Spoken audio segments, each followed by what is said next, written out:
Hello, hello, this is Paper Cuts Included coming to you live from the Ninja Turtle sleeping blanket, and that's how we're keeping it legit. It's been a while. It's been a while. It's good to be back. Hopefully, we don't take as long as a hiatus as we did last time.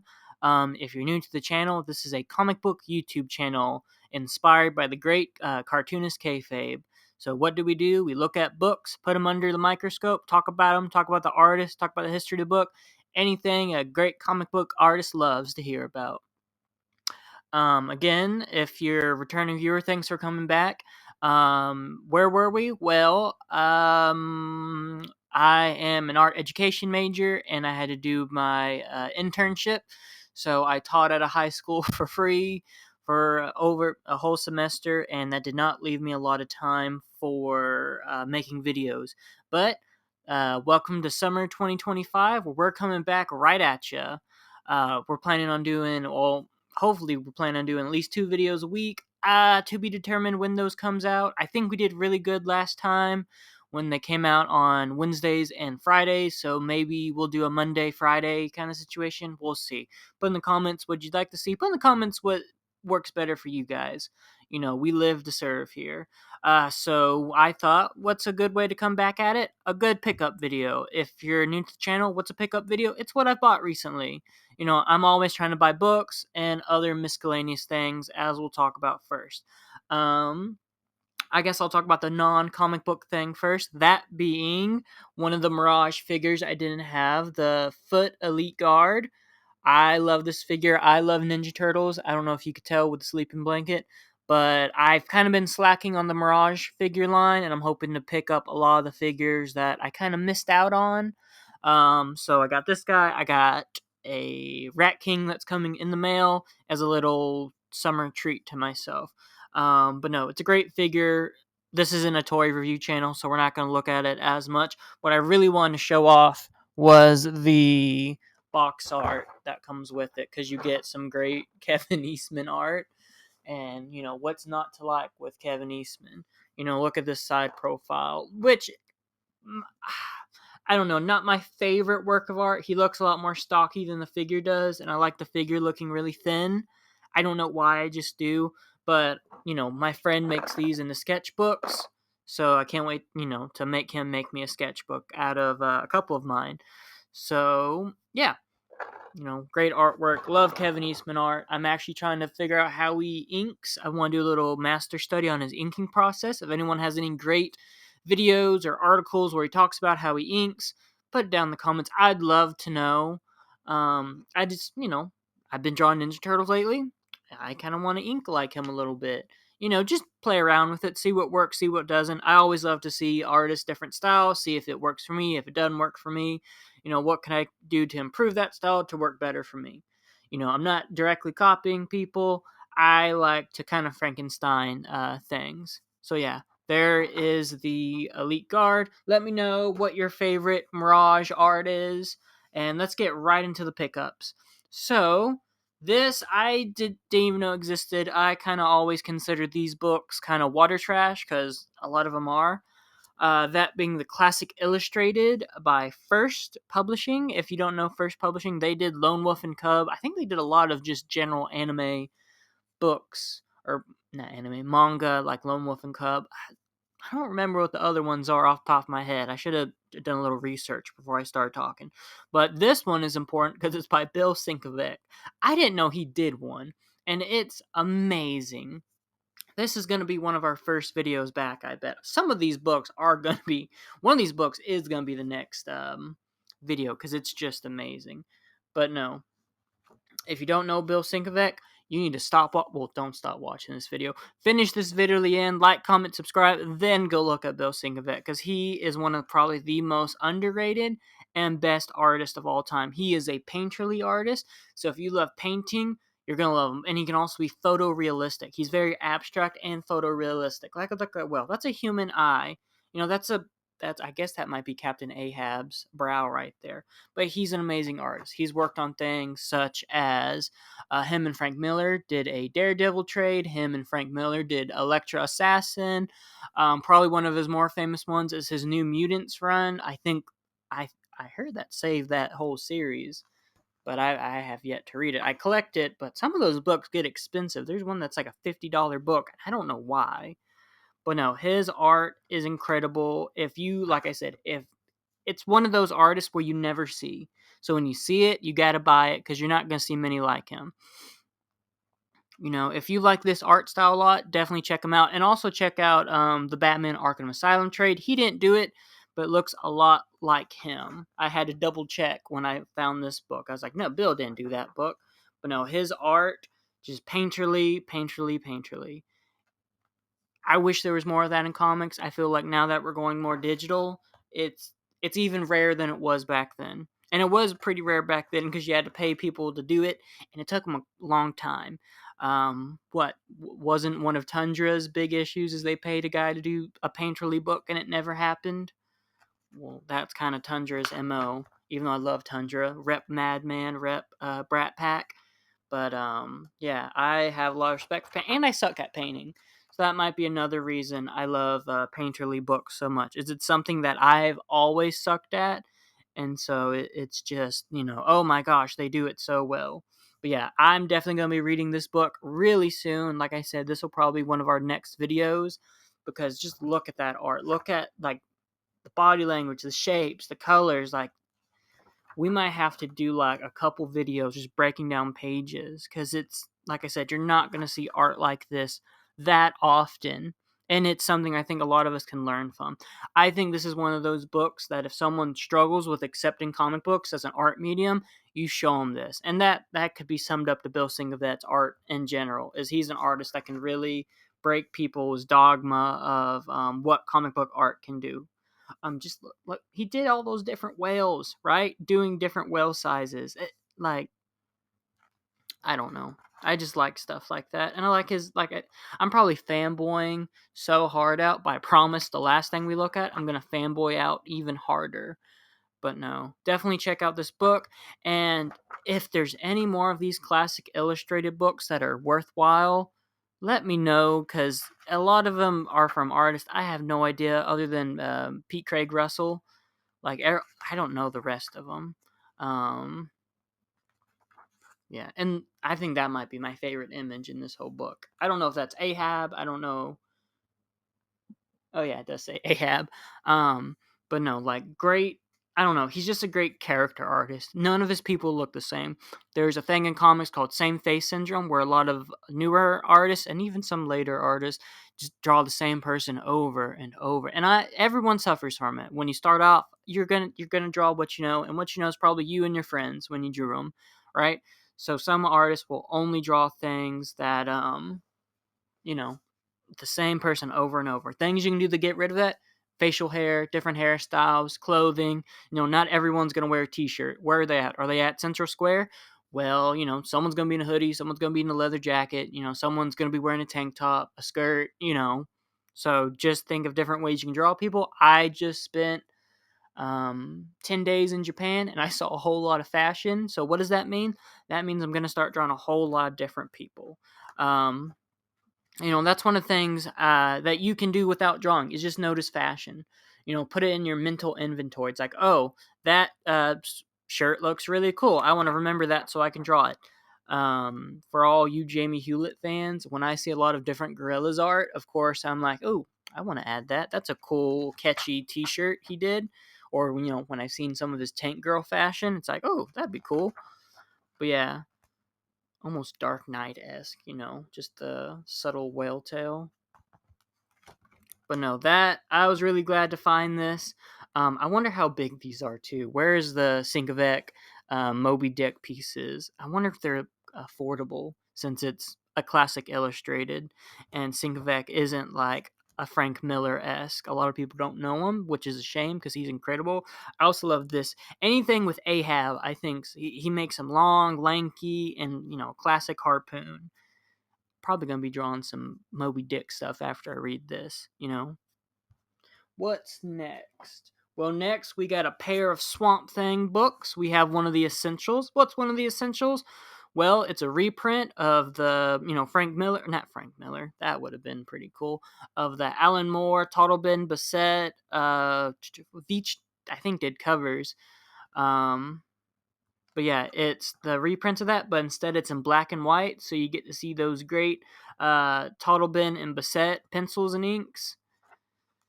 I didn't know about these till about 6 months ago when my friend bought a couple, but now I have to keep on the lookout for them. Let's see. Alan Moore writer, Steve Bassett, and John Toddleben artist. I forget what.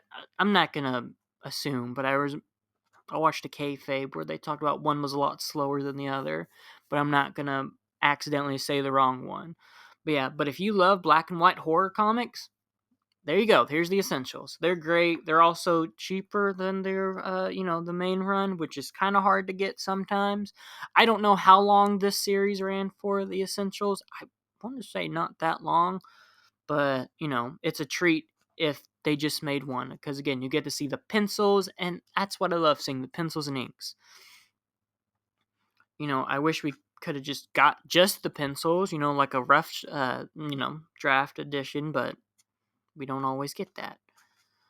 But no, great book. If you haven't read the Alan Moore Swamp Thing one, definitely go read it. It's a very memorable read, and what's more interesting is the drama behind the end of it when Swamp Thing was supposed to meet Jesus.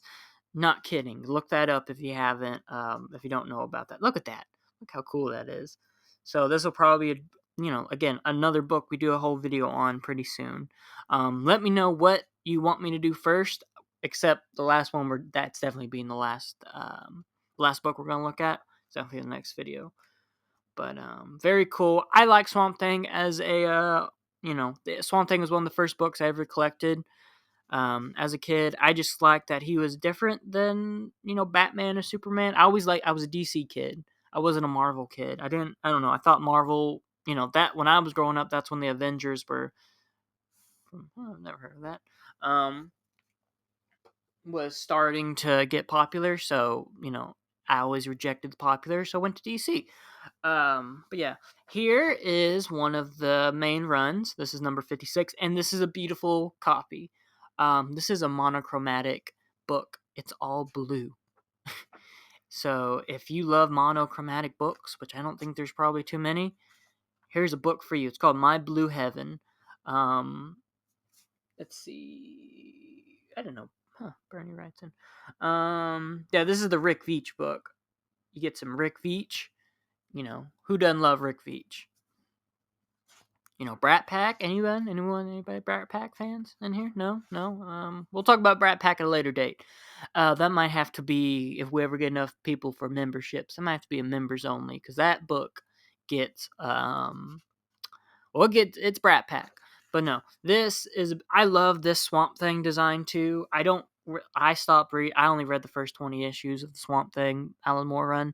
So, a little bit of a poser saying the ending.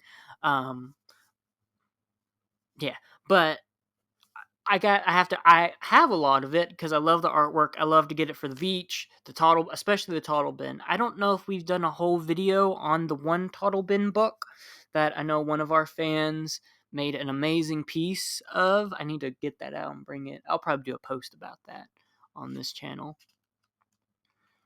But, great artwork all around. Like, I feel like this Swamp Thing run is one of the most underrated, artist collaborations. Everyone talks about Stan Lee and Jack the King Kirby, which, you can't argue, but I want to argue for the more Toddleben Veitch, Bassett, Swamp Thing, foursome. I'm sure Alan Moore would love it that I'm calling it a foursome. But just, if you're bored with the status quo of artists, check out Swamp Thing. Check out the artwork, because it gets weird. It gets kooky. They went out of the box for artwork. Look, they're doing a monochromatic book, for God's sakes. Look at that. Look,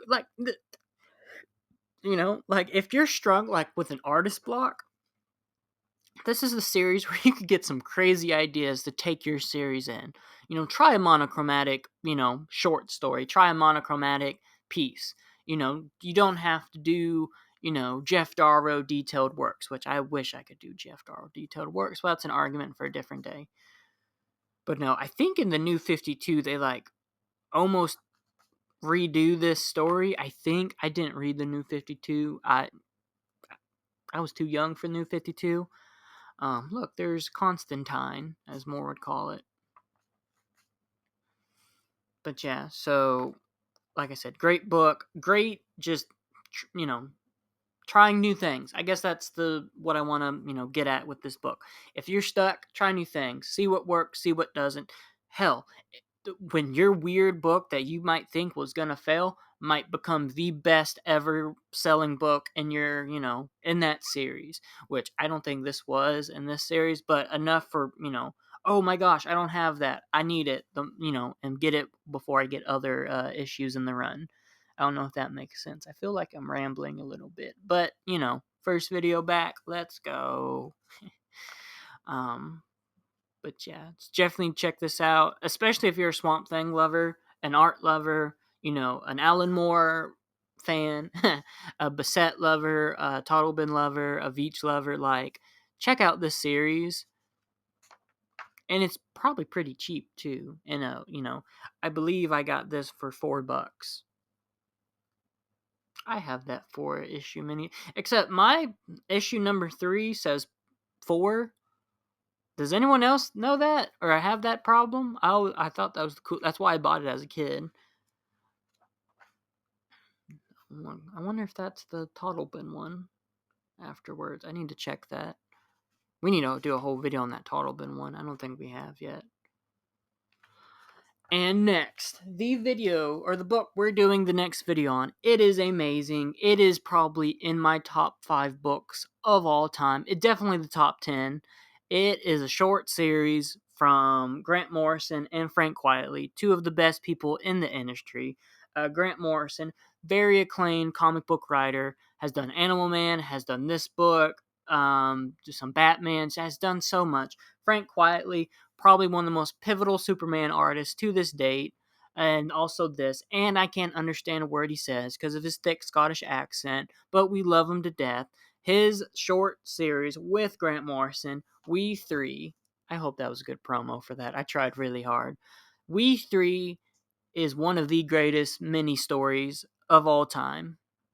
I don't care if you think the premise is silly or you think it's weird. This is one of those books you have to look at as an artist, a comic book fan, a comic book reader. It I, it's amazing. I will stake my entire reputation on this book that it should be in, the top 100 books at least of all time.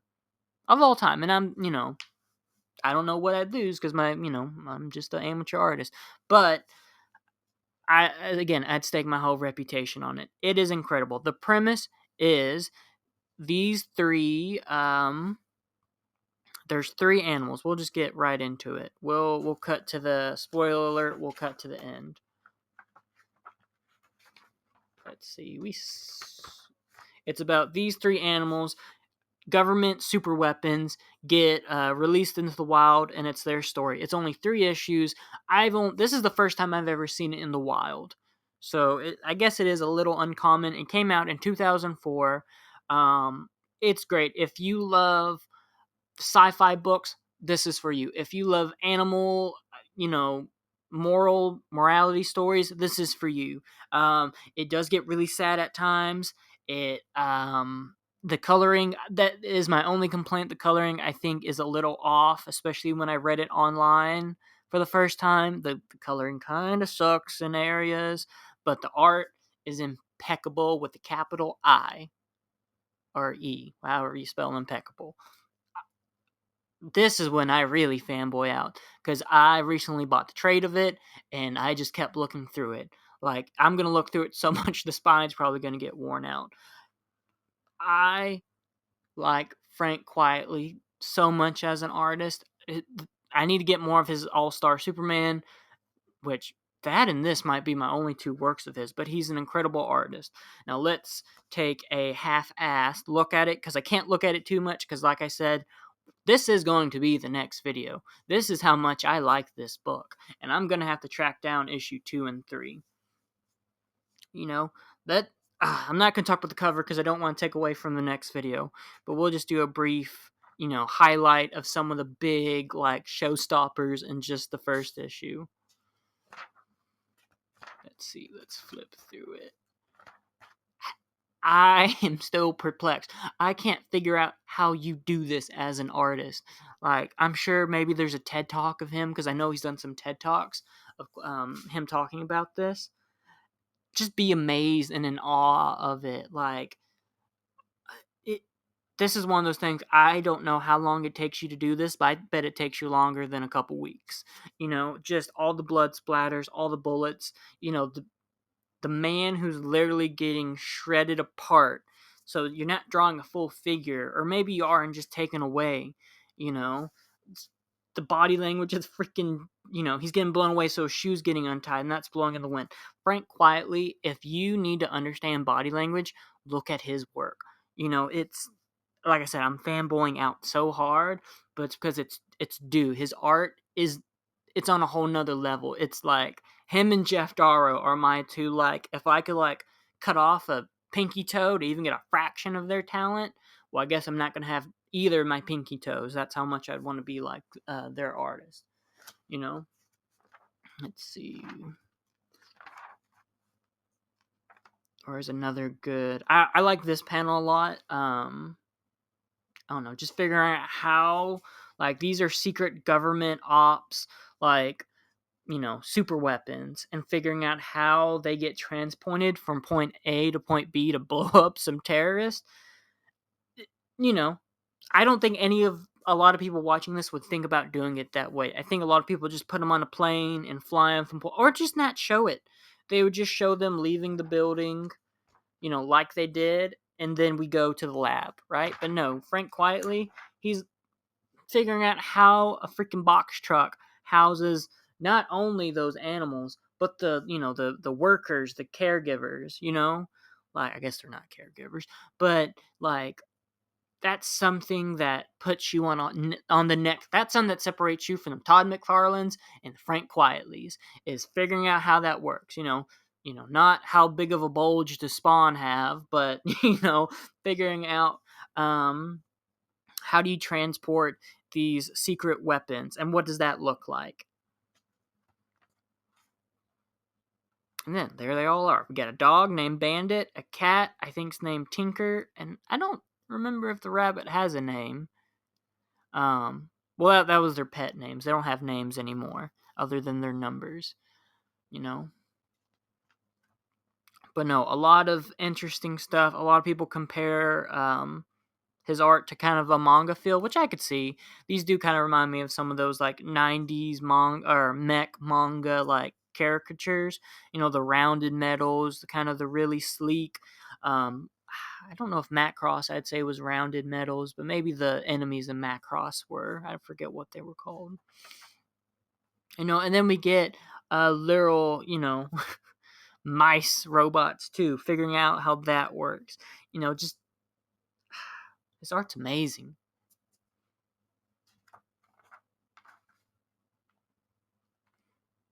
The only thing I don't like is the coloring in this issue's fine, but when we get into, especially in the third issue, that's when, even as an artist a few years ago, I was like, this doesn't seem right. Where's the color? It's a lot of browns, a lot of grays, which there's arguments they have to be that for the ending when it's all bright and stuff, but we'll get to there when we get to there. But no, the next showstopper is this so many pages of just amazing, again, I'm sure this takes you longer than a couple weeks to do. Damn sure it takes you longer than a couple weeks to do well, because all these just little panels, figuring that out. This is one of my dreams of a comic book, is doing some amazing spread like this. It is. I will say this was so confusing to read online though, because it was on my phone, so I was having finger scroll, and it was like, what the hell is going on? But in person, it's so much more impressive. And here, that's one of my arguments. Read books in person. They become so much more than, finger scrolling on a phone or a computer. But no, this is the animals getting released. And then, he does such good animal emotions, right? I don't know if he, just went to a pet store for a day, or went to some people who had a cat, a dog, and a rabbit and just studied them. But, the cat's so expressive, even though cats, I guess cats are pretty expressive. My cat is. He's just sleeping right now, thank God. Um, but no, it's just amazing what he can do. And then here's the big, that's why I think a lot of people compare it to those mechas. Just big proportions, sleek designs, not dirty, not grimy, like probably an American interpretation would be. What's an American mech? What is a good American mech? Anyone to know the video game Titanfall? All those like mechs and are really dirty, grimy. Um, I'm looking at my like trade book and seeing what. Yeah, we'll get to that later. But no, his mechs are clean, shiny. For now, we will see them change pretty soon, which is another important aspect of this series. Is he figures out how to draw aging characters, even though it's probably been a couple of days for these characters. They go through the ringer. So, is that the last page? No, it's not the last page. Oh no, we still got some great little full day scenes, and I guess this is the kind of the browns, the grays. I don't like as much because I feel like if they are a little mech manga inspired, take those manga colors to the extreme, which that might, maybe that was one of the original ideas, but Grant Morrison, being a realist, was like, nope, you can't do that, which, I also see the point in it. But no, just great works of art. I've probably said that so many times for this. And here we go. In the words of Eddie Piskor, Ride of the Valkyrie, which I think about every time I see this last. The next issue, we're getting some confrontation. But let's get back to, the spread of them. Figuring out how they look in all the angles. A perfect side profile, a little bit turned, And that's stuff you have to figure out as an artist. How does your character going to look like at a side profile? How's he going to look like behind? How are they going to look like staring right at you? And figuring out what works, what doesn't. And I've heard people like we just said, Eddie P talk about coming up with your own shorthand for your characters. A quick way to you can do your characters. Don't make your characters the most intricate designs ever, because you're going to hate drawing that panel after panel, and it's probably going to muddy up the whole comic. Look at Shaolin Cowboy. He don't even got hair, right? And he's got that silly chef's outfit, but he looks great in every book he's in. So I'm sure, this might have maybe not started off as this panel, but just the way to figure out how these characters work. And this is probably one of the top 5 books I would want the original art for.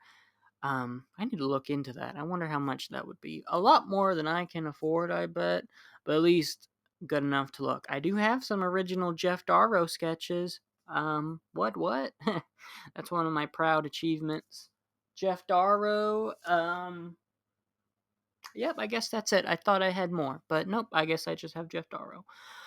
But no, if this is not the next video, I must have got kidnapped, alien abducted, lobotomized, because it's such an amazing story and art and just a book that, like I said, everyone needs to look at, read, love it, like study it, like it's on the comic book Bible, right? For me personally. And like I said, I would put this in the top 100 books of all time.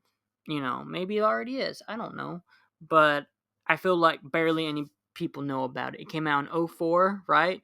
An era where comics weren't really looking like they were going to make it. But this book came, saw, and kicked its competition's ass. So definitely check it out. It's probably a cheapy book too. I think I got this for $4 as well. So, and it's only 3 issues in a trade. And where's the artist edition at? I would. That's another thing I'd cut a pinky toe off. Was the artist edition for this? Get to it, DC. Maybe we can make a petition through this channel. Comment artist edition of this book. Go to Frank Quietly's page on any social he's on, artist edition. Go to Grant Morrison, artist edition. We're going to get that artist edition. Maybe that should be the goal of this entire channel, is to get the artist edition of We Three. And hey, maybe we do that. I can meet Frank Quietly and just nod in approval when I can't really understand his great Scottish accent. And, Grant Morrison, one of them British boys. So I don't know about him either. But no, if you made it to the end of this video, thank you. That means the world to us here. Like, comment, subscribe if you learned something. Also, like I said, we're back at full force. It's summer 2025. I think we're at 63 subscribers. Let's try to shoot for that classic 100, and maybe we'll do a pretty cool party for it. So, this channel is ran by me and my co-host, who I hope we get to do a video soon, and who has had some amazing news he told me a few weeks ago. I hope he's doing amazing, and I need to probably get in touch with him pretty soon. I keep sending him memes. But this is a comic book channel. We hope to post twice a week, and it's good to be back. Thanks for everyone who's watched this video. Keep to date. Hit that bell so you can hear about us. We post on YouTube, Instagram, Reddit. Our links will be in the description below. Thanks everyone for watching. In the famous words of cartoonist kayfabe, make more comics.